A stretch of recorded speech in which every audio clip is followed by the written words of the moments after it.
अखण्डमण्डलाकारं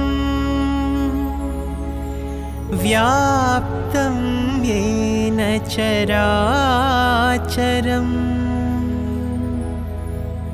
तत्पदं दर्शितं येन तस्मै श्री गुरवे नमः।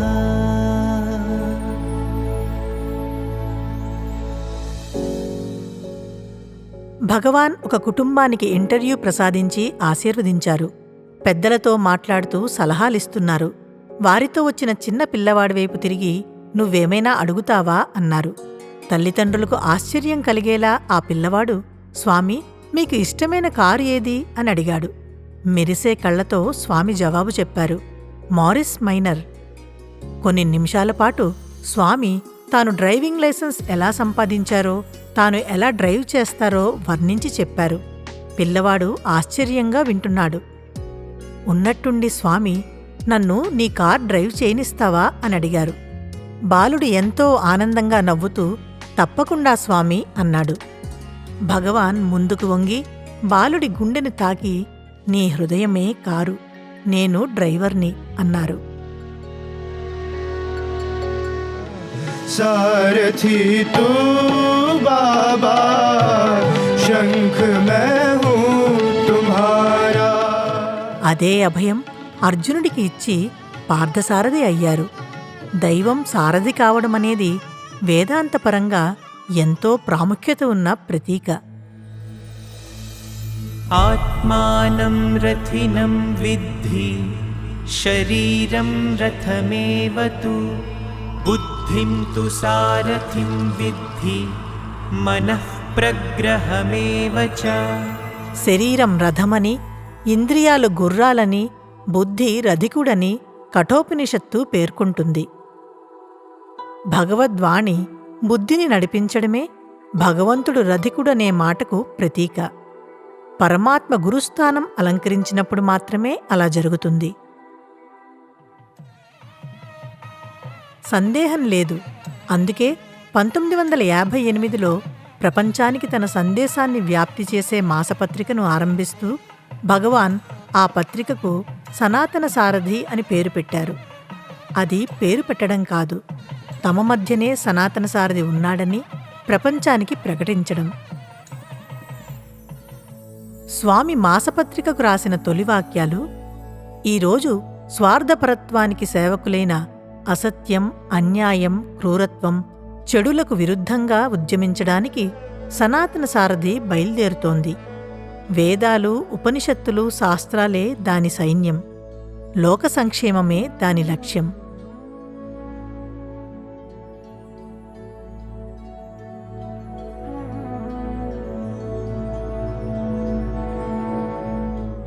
సత్యధర్మము శాంతి ప్రేమలతో స్వామి బోధలు 1958 కన్నా ముందే ప్రారంభమయ్యాయి. అవతార ప్రకటనకు ముందు నుంచే ఆయన బోధించడం ప్రారంభించారు. తమ ప్రవర్తనను సరిదిద్ది అలవాట్లను సంస్కరించే సత్యంను తోటి పిల్లలు గురువు అనేవారు. చిన్నవాడైన సత్య తన ఈడు పిల్లలకే కాదు, పెద్దలకు కూడా సలహాలిచ్చేవాడు. ఈ విధంగానే నేను చేసేది చెప్పేది రెండు ఒక్కటి. Like this, what Bhagavan says and what he ఇప్పుడే does కాదు, say. ఈ దేహములకు 9వ సంవత్సరం నుంచి కూడాను నేను అన్ని ఈ విధంగానే చేస్తున్నాను. Not only now, right from the age of 9, he has been acting like that. ఈ గ్రామం లోపల కరణం అనేటువంటి వాడు, In this village, there is one person by name ఆయన Karanam Subbara, సుబ్బమ్మ భర్త. the husband of Karanam ఈ Subbamma. విలేజ్ లోపల అతనే గొప్ప master, land lord. He is the landlord, head of this ఇక్కడ village. చుట్టూ ఉండేటువంటి భూములన్నీ అతనివే. All the lands around belong to అతను him. చూస్తే అందరూ భయపడిపోయేటువంటి వాడు. All are afraid of him. ఆ కరణం పిలుస్తున్నాడంటే అదుర్కుపోయేటువంటి వాడు చాలా మంది. When the village head summons everybody, they are fear చిన్న stricken. పిల్లవాడిగా ఉన్నాడు. ఇప్పుడే ఇంకెత్తు 9 ఏళ్ళలో ఇంతగా చిన్నగా ఉన్నాడు. You can imagine Swami's height at the age of 9 now itself is like. పిల్లలందరినీ పిలిచేది. He called all boys to come around. అతను చాలా చెడ్డ ప్రవర్తనలో ఉండేటువంటి వాడు. He is one of bad temperament and ఆ behavior. పాటలంతా రాసి ఆ పిల్లలతో పాడుకుంటూ అతను కూర్చున్నప్పుడు ఆ ముందుగా పాడుకుంటూ పోండి అని చెప్పేవాడిని. And Bhagavan composed a song. He wanted other boys to sing that song and pass by this village head every day. స్వామి ఆ కర్ణం కొడతాడు ఏమో అన్నాడు. They said, Swami, that village head may beat us. బాడీని టచ్ చేయడానికి అతనికి అధికారం లేదు. He has no authority to touch your body. నా పాటతో మీరు నిండిపోతున్నారు. You are full of my. Positive part And this positive part negative కాదు. is not negative. సత్యాన్ని బోధించే సమయంలో ఎవరు మనకు నిందించడానికి లేక బాధించడానికి అధికారం ఉండదు. When you are teaching truth, no one any authority to obstruct you or blame you or criticize you. బాగా పిల్లలు స్ట్రక్చర్ ప్రాక్టీస్ చేసి పాడుకుంటూ పోతున్నారు. ఆ పిల్లలకు అర్థం ఏమిటో తెలియదు పాపం. Swami composed that beautiful song and also very good tune and made the boys sing and pass by. They were singing. మొదటి దినము First day, లేచి లోపలికి వెళ్ళిపోయినాడు కర్ణం. he got up and went into the house. రెండవ దినము Second day, అడ్డంగా నిల్చుకొని పిల్లలు పాడుతున్నారు. and the boys stood there in front of the village head, started singing. లోపలికి పోయి మామిడి పండు తీసుకుని వచ్చి పిల్లలకంతా ఇచ్చేసి ఈ పాటలు మీరు పాడద్దండి అన్నాడు. And he distributed mango fruits and then asked them not to sing anymore. ఎవరు నేర్పించారు అన్నాడు. Then he asked, who taught you all this? రాజు నేర్పించాడు అన్నాడు. They said, Raju taught us all these songs. రాజు ఈ పనులంతా చేస్తున్నాడా? Oh, is Raju doing all అని this? ఒక దినము నన్ను రాజును టిఫిన్కి రామని చెప్పాడు. And one day he asked Raju to come for tiffin. నాకు నీ టిఫిన్ నాకేది అన్నాడు. And Raju said, I don't want your tiffin. ఈ చిన్న పిల్లవాడు ఇంత గట్టిగా మాట్లాడుతున్నాడే అని అతనికి చాలా కోపం కూడా వచ్చింది. And the village head was very furious because such a young boy asked A him like విధంగా that. బుద్ధులు నేర్పేటువంటిది ఆనాటి పరిస్థితికి తగినటువంటి బుద్ధులే నేను నేర్పేటువంటిది. The teaching was appropriate to those times. పాట రాశాను. He composed the song. మిండగత్తెల చెరకు పోకు ఖండితముగా నీవు కడు నీచుడవుతావు. మిండగత్తెల చెరకు పోకు. Don't run after bad women. You'll be spoiled, you'll be ruined. కులము వారలు నిన్ను కుండ ముట్టానివరు. You'll be outcast. బంధువులు నిన్ను చూసి బయట కొడతారు. The relations will drive you out. స్నేహితులు నిన్ను చూస్తే చెప్పుతో కొడతారు. మిండగత్తెల చెరకు పోకు. The friends will hit you, will beat you with the slippers. ఈ విధంగా చేస్తుంటే చాలా భయపడిపోయేటువంటి పిల్లలు. And the boys were figure-stricken. ఆనాటి పరిస్థితిలో ఇలాంటి పదములే వారికి ఉపయోగపెట్టాలి. These are the words to be used ఈ exactly. విధంగా ఇతరులు చక్కజేసే నిమిత్తము కొన్ని పాటల వల్ల, కొన్ని రాతల వల్ల, కొన్ని నాటకముల వల్ల ఈ విధంగా జగత్తులో ఆనాటి నుంచి కూడా మార్పులు తెప్పిస్తూ వచ్చారు. By composing certain songs and writing certain dramas, he corrected people in those days. తమ అన్నగారైన శేషమరాజు గారికి రాసిన చారిత్రాత్మక లేఖలో భగవాన్ ఒక ముఖ్యమైన ప్రకటన చేశారు. సన్మార్గమును వీడి చరించువారల పట్టి కాపాడుటే వ్రతము నాకు. ధర్మ మార్గమును విడిచిన వారిని పట్టుకుని వారిని రక్షించి కాపాడుతానని ప్రతిజ్ఞ చేశారు.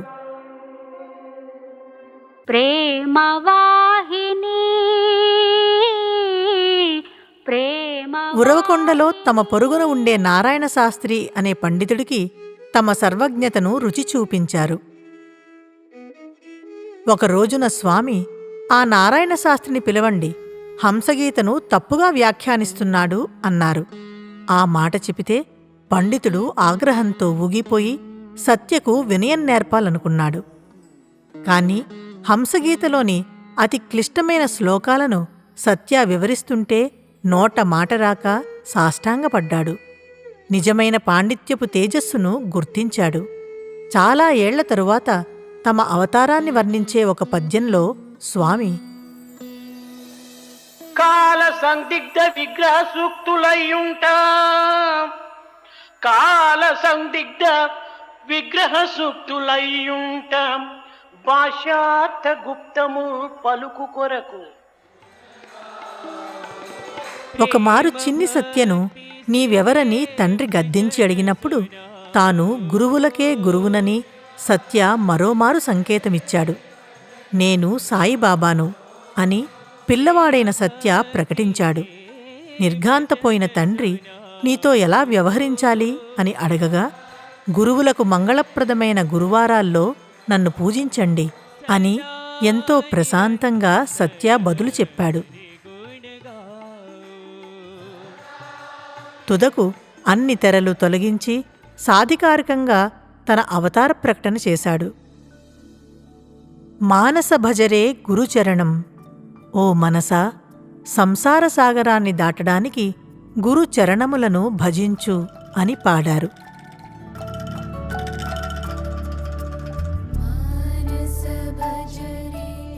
గురువులకే గురువు, జీవితకాలపు పెనుచీకటిని తొలగించేవాడు, అందరిలోనూ దివ్యత్వాన్ని మేలుకొలిపే గురువు తనను తాను ప్రకటించుకున్నాడు. ఆయన ఏ ఒక్క వర్గం, మతం, కులం, తాత్వికత కోసమో రాలేదు. తన చారిత్రాత్మక లేఖలో అఖిల మానవులకు ఆనందమునగూర్చి రక్షించుచుండుటే దీక్ష నాకు. స్వామి సమస్త మానవాళి కోసం అవతరించారు. యోగులు, సన్యాసులు లేదా గొప్ప సాధకుల కోసమే కాదు. స్వామి సందేశం చాలా లోతైనది. కేవలం బాహ్య జ్ఞానానికి మాత్రమే పరిమితం కాదు. స్వామి నిద్రించేవారిని మేల్కొల్పడానికి, కూర్చున్నవారిని నిలబెట్టడానికి, నిలబడ్డవారిని నడిపించడానికి, గమ్యం చేర్చడానికి వచ్చారు అని ప్రొఫెసర్ కస్తూరిగారు కడు రమ్యంగా పేర్కొన్నారు. స్వామి నీతో, నాతో, అందరితో, చుట్టూ చేరిన ప్రతి ఒక్కరితో మాట్లాడతారు. బరువెక్కిన హృదయంతో, రిక్త హస్తాలతో, జీవన సమరంలో విజయం కోసం పోరాడడానికి భయపడే ప్రతి అర్జునుడితో మాట్లాడతారు.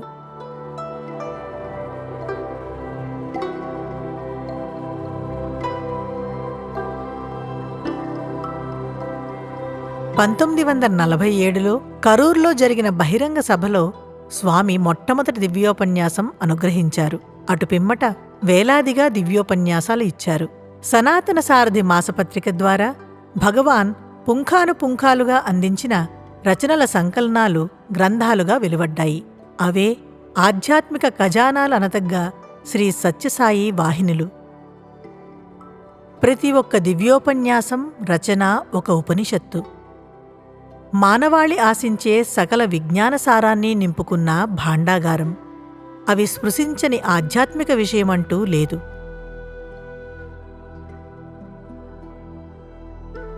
భక్తి, జ్ఞానం, యోగం, ధ్యానం, మీమాంస, సాంఖ్యం, క్రైస్తవం, బౌద్ధం, ఇస్లాం, నామస్మరణ, నైతికత, ధర్మం, విద్య, సేవ, మానవతా విలువలు, వేదం, వేదాంతం, ఏకత్వం, దేశభక్తి, ఆధునిక తాత్వికత, రామాయణం, భగవద్గీత, మహాభారతం వంటి ఎన్నింటినో చర్చించారు. వాటిలో ప్రతి ఒక్క అంశాన్ని ఆధునిక సమాజ అవసరాలకు తగినట్లు అందించారు. మౌఖిక ఉపదేశం ద్వారా వివరించి బోధించే గురువు పాత్రను ఆయన పోషించారు. ఆ బోధకు ఏదైనా సాధనమే, అన్నీ సాధనాలే.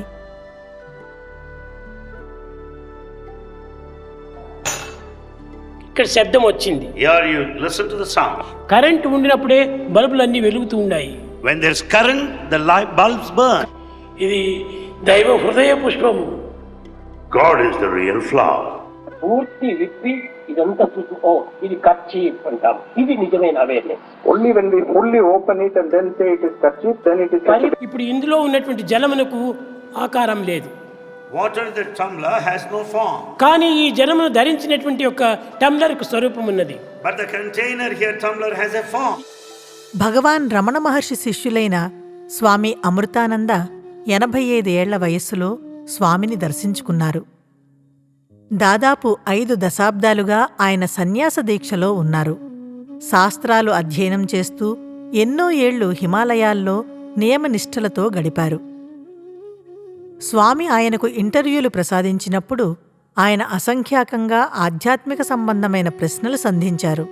ప్రతి ఇంటర్వ్యూ తరువాత చుట్టూ ఉన్నవారితో అద్భుతం అని వ్యాఖ్యానించేవారు. తన ఆనందాన్ని ప్రకటిస్తూ ముందెన్నడూ ఎవ్వరూ అద్వైతాన్ని ఈ బాబా వివరించినట్లు వివరించలేదు. యోగాను ఇంత విస్పష్టంగా వివరించగల వారిని నేనింతవరకు చూడలేదు. ఈ గురువు కోసం 32 ఏళ్లపాటు హిమాలయాల్లో అన్వేషించాను. ఎట్టకేలకు విజయం సాధించాను అన్నారు.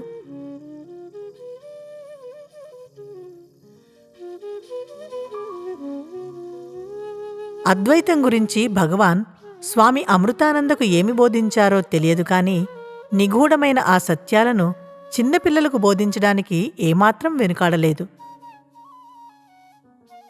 ఒకరోజు స్వామి ప్రైమరీ స్కూల్కి వెళ్లారు. నీలిరంగుది ఒకటి, గులాబీ రంగుది ఒకటి సుద్దముక్కలు తీసుకుని నీలిరంగులో ఒక వృత్తాన్ని గీశారు. ఇది భగవంతుడు అని చెప్పారు. పక్కనే గులాబీ రంగు వృత్తాన్ని గీసి ఇది జీవుడు అని చెప్పారు.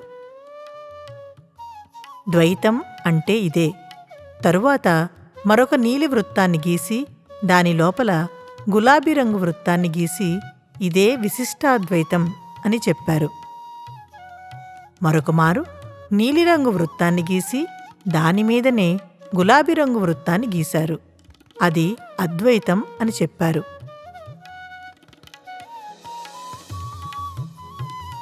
అలాగే ఒకసారి భగవాన్ ఎంబీఏ క్లాస్ రూమ్కి వెళ్లారు. అక్కడ బోర్డు మీద ZBB అంటే ఆనాటి బోధనాంశమైన జీరో బేస్డ్ బడ్జెటింగ్ అని రాసి ఉంది. ఆ రోజు ZBB గురించి తాను బోధిస్తానని చెప్పడంతో విద్యార్థులు సంబరపడ్డారు. కానీ అది జీరో బేస్డ్ భక్తి గురించి.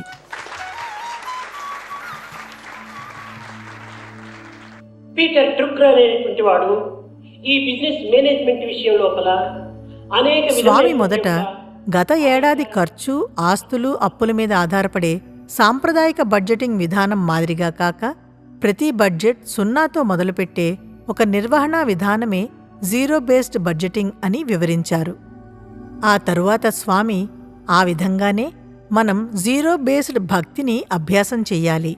రోజుని ప్రారంభించే ముందు స్వామి ముందు నిలబడి నేను నిన్న ఏమి చేశానో అవన్నీ నీ పాదాల చెంత సమర్పిస్తున్నాను. నా చెడు ఆలోచనలు, చెడు భావాలు, వైఫల్యాలు కూడా సమర్పిస్తున్నాను అని ప్రార్థించండి అని చెప్పారు. మీరలా చేస్తే నేను మిమ్మల్ని సంరక్షిస్తాను. మీ మనసును నా పాదాల చెంత బోర్లించి పూర్తిగా ఖాళీ చెయ్యండి. నేను దానిని భక్తితో నింపుతాను. ఇదే జీరో బేస్డ్ భక్తి అని వివరించారు. స్వామి చిన్న పెద్ద, స్త్రీలు పురుషులు అనే తేడా లేకుండా మానవాళి అంతటికీ గురుత్వం వహించడానికి వచ్చారు. వారి వారి అవగాహన శక్తికి తగినట్లు బోధించడానికి వచ్చారు. విశ్వగురువు అవతరించినప్పుడు ప్రపంచమే ఒక తరగతి అవుతుంది. ఆధ్యాత్మిక శిక్షణ ఇవ్వడానికి స్వామి దివ్యోపన్యాసాలు చేయవలసిన అవసరం లేదు. విద్యార్థులను కొడై, ఊటీ వంటి ప్రదేశాలకు తీసుకువెళ్ళినప్పుడు స్వామి తన బృందంలో ప్రతి ఒక్కరికి తనతో ఫోటో తీసుకునే అవకాశం ఇచ్చి ఆశీర్వదించేవారు. రమణీయమైన చోటు ఎంచుకుని అక్కడ నిలబడేవారు. అందరూ ఒక్కొక్కరుగా వెళ్ళి స్వామితో ఫోటో దిగి వచ్చేవారు. స్వామి, చూసారా, దేవుడు ఒక్కడే ఎప్పుడూ ఉంటాడు. మిగిలినవారు వచ్చిపోతూ ఉంటారు. జా అంటే రావడం, గత్ అంటే పోవడం. అందుకే ప్రపంచాన్ని జగత్ అంటారు అన్నారు.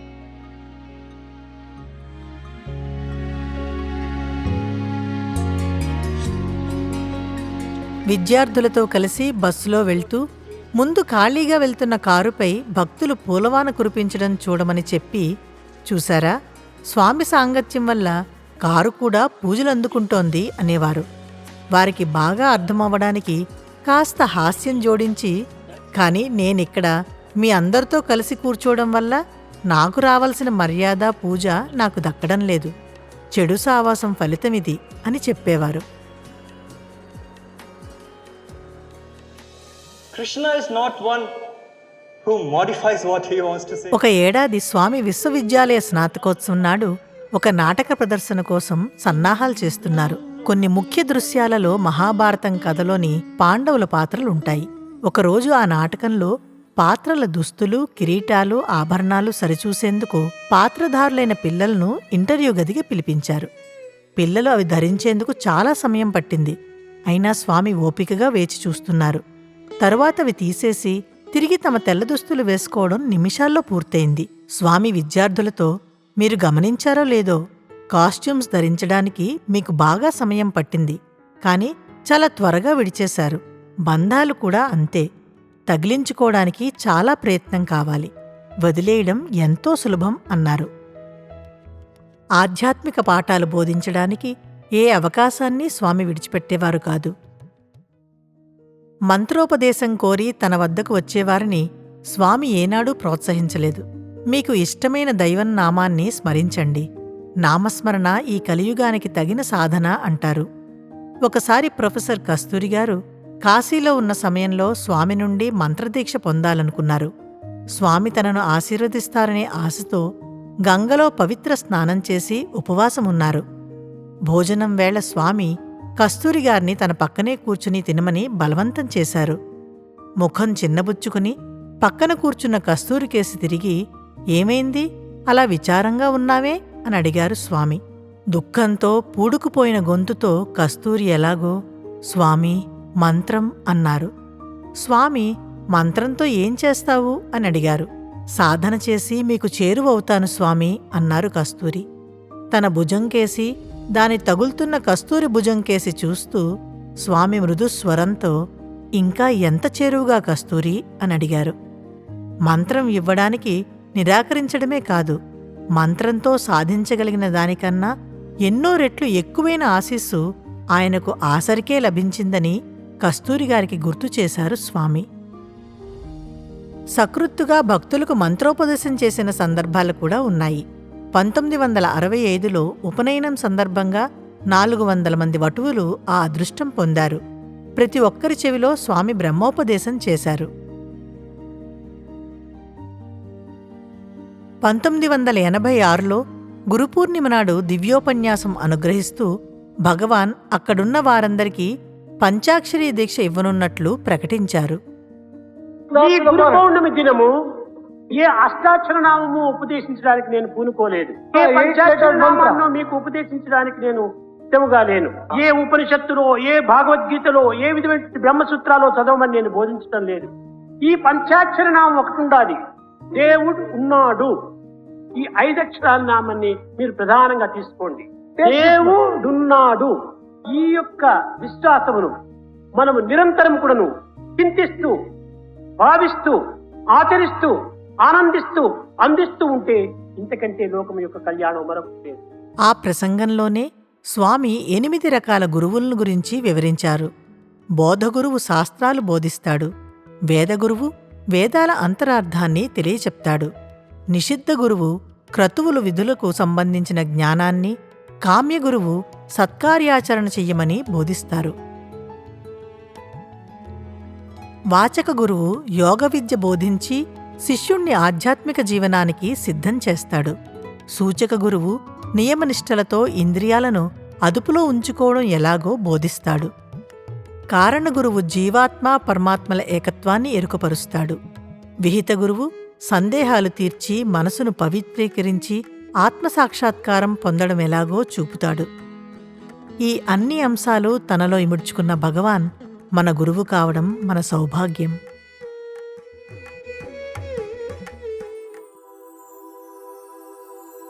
స్వామి బోధలకు ఉపన్యాసాలే కాదు, ఇంటర్వ్యూలు, పుస్తకాలు కూడా ఉపకరణాలే. భగవాన్ ఇన్ని ఏళ్లుగా ఎందరికో తన ఉత్తరాల ద్వారా ఉపదేశం చేశారు. ప్రతి ఉత్తరం ఎన్నో యుగాలపాటు భద్రపరుచుకోవలసిన ఆణిముత్యం.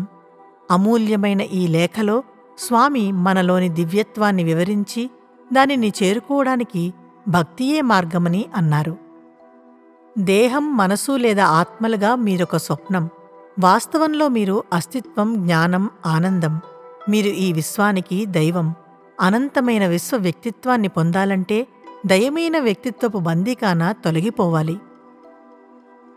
భక్తి అంటే దుఃఖం లేదా మరో అననుకూల స్థితి కాదు, కనపడే అన్నిటిలో అన్నిటినీ చూడగలగడం.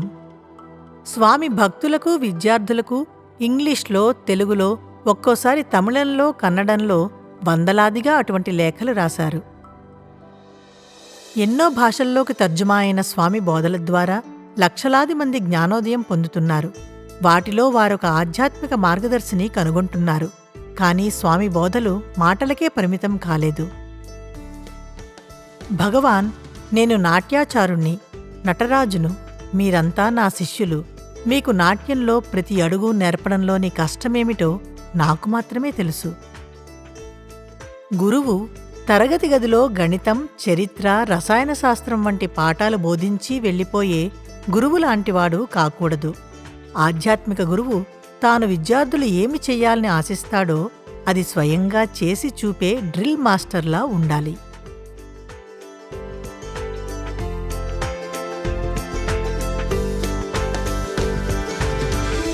స్వామి మనకు ఆదర్శ గురువు. తమ జీవితంలో హెచ్చుభాగం ప్రజలు తమ చర్యలను గమనించి నేర్చుకోవడానికి వీలుగా దాపరికం లేని జీవితమే గడిపారు. స్వామి జీవనశైలి ఒక ఆచరణాత్మక ఆదర్శం. నా జీవితమే నా సందేశం అని భగవాన్ తరచూ చెప్పడంలో ఆశ్చర్యం లేదు. స్వామి మాటలు, నడక, నడవడిక, చివరికి దుస్తులు కూడా ఒక పాఠం బోధిస్తాయి. సాంప్రదాయ పద్ధతిలో ధోతి, నడుస్తుంటే నాట్యమాడుతూ జీరాడే నిలువెత్తు అంగీతో స్వామి వస్త్రధారణ సాదాసీదాగా ఉన్నా హుందాగా ఉంటుంది.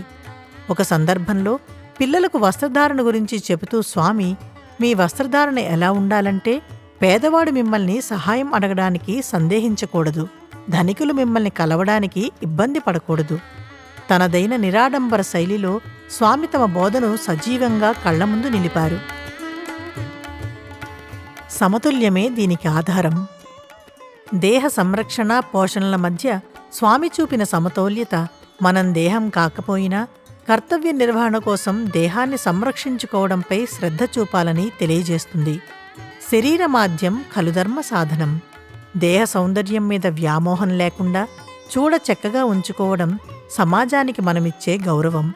ఇతరుల పట్ల గౌరవం, శ్రద్ధ మూలంగానే నిజమైన సంస్కృతి వెల్లివిరుస్తుంది. ఉదాహరణకి తన చేతులు పట్టుకునే భక్తులు, కాళ్లకి మొక్కే భక్తులకు గాయం కాకూడదని స్వామి తమ గోళ్లను ఎప్పుడూ చక్కగా కత్తిరించుకుని నున్నగా ఉంచుకునేవారు. జీవితంలో క్రమశిక్షణకు సజీవ ప్రమాణం స్వామి చుట్టూ చేరే పిల్లలకు కళ్ళెదుటే ఉండేది.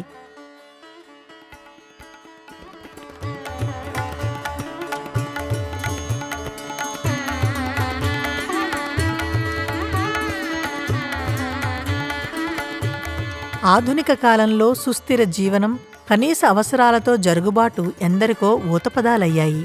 వాటికి నిలువెత్తు ఉదాహరణ మన బంగారు స్వామి. వైభవోపేతమైన మందిరం, భక్తులు సమావేశం కావడానికి ఉన్న సాయి కుల్వంత్ హాల్ దిగ్భ్రమ కలిగించవచ్చు. కానీ స్వామి మాత్రం అతి తక్కువ సామానులతో ఒక చిన్న గదిలో గడిపారు. స్వామి జీవనశైలి క్రమశిక్షణతో శోభిల్లేది.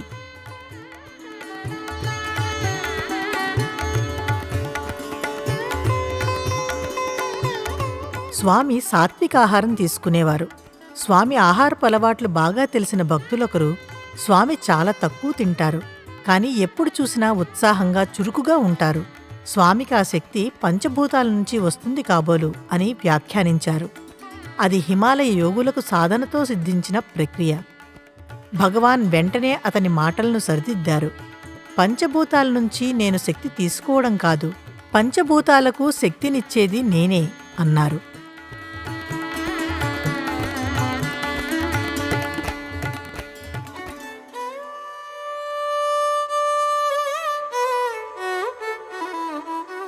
ఒకరోజు దర్శనానికి వచ్చినప్పుడు స్వామి కళ్ళు ఎర్రబడి ఉన్నాయి. ఒక విద్యార్థి ఎందుకలా ఉన్నాయని ప్రశ్నించాడు. స్వామి, చాలామందిలా నేను నీరు వృధా చేయను. వాళ్లు ముఖానికి రాసుకున్న సబ్బు పూర్తిగా పోయేదాకా ముఖం కడుక్కుంటూ ఉంటారు. అంతవరకు వాష్ బేసిన్లో కుళాయి తెరిచి ఉంచి నీరు వృధా చేస్తారు. కానీ స్వామి అలా చెయ్యరు. అవసరమైనప్పుడే కుళాయి తిప్పి వెంటనే కట్టేస్తారు. ఈరోజు ఉదయం నేను సబ్బుతో ముఖం కడుక్కుంటూ కుళాయి ఎక్కడుందో చూడ్డానికి కళ్ళు తెరిచాను. కొద్దిగా సబ్బు నురుగు కంట్లోకి పోయింది. అందుకే నా కళ్ళు ఎర్రగా ఉన్నాయి అని చెప్పారు. స్వామి చెప్పే పాఠాలకు ఆ రోజు సబ్బు కూడా ఒక సాధనమైంది. ఒక టీచరు ఆచార్యునిగా గౌరవించబడాలంటే అతడు తాను ఇచ్చే సందేశానికి అనుగుణంగా జీవించాలి అని స్వామి తరచూ చెప్తుంటారు. దైవం మన స్థాయికి దిగివచ్చినప్పుడు తనకు ఏ లోటు లేకుండా విలాసవంతమైన ఏ నగరాన్నో, భోగభాగ్యాలతో తొలుతూగే ఏ కుటుంబాన్నో ఎంచుకుని ఉండవచ్చు. కాని ఓరిమి, సహనం, స్వార్థరాహిత్యం అనే పాఠాలు బోధించేందుకు ఒక సాధారణ కుటుంబాన్ని ఎంచుకొని తమ జీవన నాటకాన్ని ప్రదర్శించారు. ఏమీ లేకపోయినా సగౌరవంగా ఆత్మవిశ్వాసంతో ఎలా జీవించవచ్చునో నేర్పారు. తరువాతి కాలంలో స్వామి ఎలాంటి సుఖభోగాలను కోరుకున్నా వాటిని సమకూర్చేందుకు భక్తులు సంసిద్ధంగా ఉన్నారు. అవన్నీ కాదని అన్నీ ఉన్నా నిరాడంబర జీవితం సాగించడం ఎలాగో స్వామి మనకు చూపించారు. తాము స్వయంగా ఆచరించనిది ఏదీ మనకు చెప్పలేదు. అందుకే స్వామి జీవితాన్ని పరిశీలించినా, దాని గురించి ఆలోచించినా అది మన జీవితాలను పరిశుద్ధం చేసి పవిత్రం చేస్తుంది. दत्ता गुरु दत्तात्रेया गुरु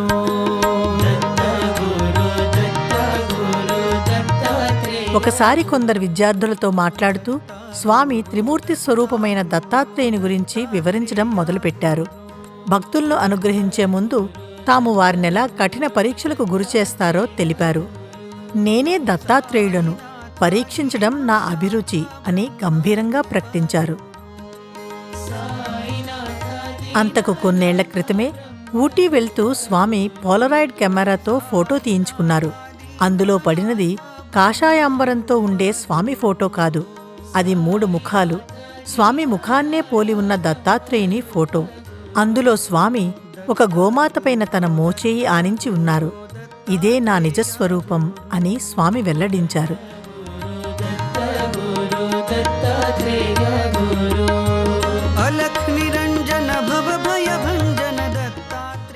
గురు అంటే అజ్ఞాన అంధకారాన్ని తొలగించేవాడని అర్థం.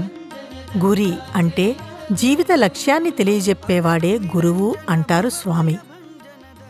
గురువు గుణాలకు అతీతుడు, రూపరహితుడు. ఆయన పలికే ప్రతి మాట మంత్రం. ఆయన జీవితమే గీతాబోధ.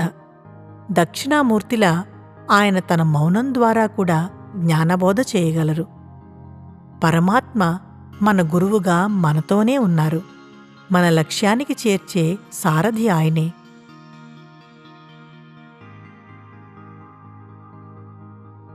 కనుక ఈ కాలంలో సరైనటువంటి డ్రైవర్సు, నమ్మకమైనటువంటి డ్రైవర్సు చిక్కడం చాలా కష్టం. కనుక మీ జీవితం అనేటువంటి కారును డ్రైవ్ చేసుకోవటానికి మంచి ఫెయిత్ఫుల్, అన్ని రిపేర్లు కూడా తెలిసినటువంటి వాడు, అన్ని రకములైనటువంటి యొక్క మెకానిజం తెలిసినటువంటి వాడు ఒక డ్రైవర్ ఉంటున్నాడు.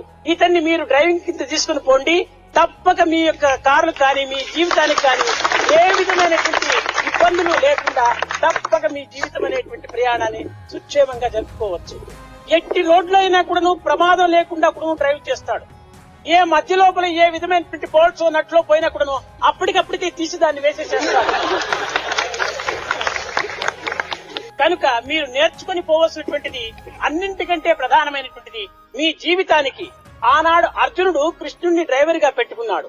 ఈనాడు మీ సాయిని మీరు డ్రైవర్ గా పెట్టుకుంటే తప్పక మీరు ధన్యులైపోతారు, తప్పక మీరు విద్యార్థులైపోతారు.